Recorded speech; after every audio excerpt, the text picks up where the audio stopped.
家里的两只大猫一长切磋，这两只狸花猫的战斗力都挺犟的，它俩一切磋，极容易擦枪走火。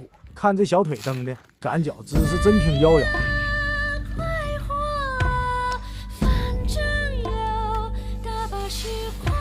你看，稍微打一下就要发火，既然已经起火了，那就要发泄出去。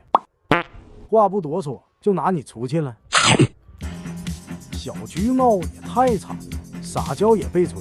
狸花猫肯定在想：我打不过它，我还打不过你吗？既然你有出息的小橘猫，我也有出息的小奶牛猫。好家伙，我养的两只小猫成了你们的出气筒了。人家都说生孩子不玩就可惜了，你们这真是会玩啊！一只猫一个，绝对公平。你看看，大眼瞪小眼。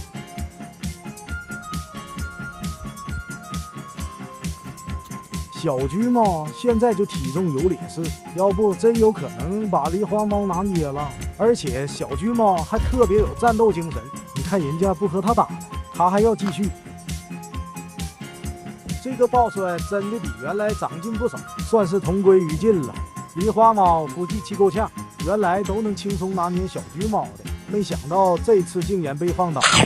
这小橘猫是家里最能吃的，不出意外，半年后体重就能超过狸花猫。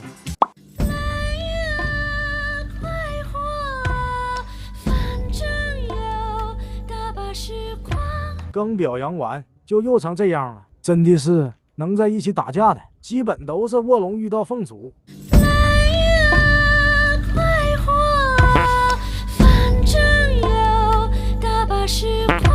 你看他俩又顶上了。小橘猫刚准备展现传统手艺，真是一点记性没有。这狸花猫是只母猫，人家根本不吃这套，这俩又啃到一起了。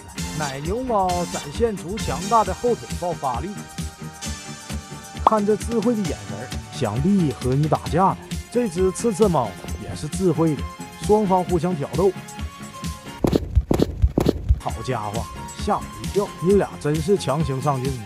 你们四个是怎么想的？打架还要凑在一起吗？小橘猫还是一脸不服气的样子。狸花猫转身一个回头杀，人打架的时候愿意歪脖子，看来猫也一样。不打服你，看来是不行了，那就打服你。还敢还嘴？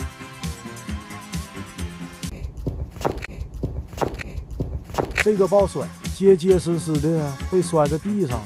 小橘猫是真顽强啊！你还来不？你还敢嘚瑟不？敢？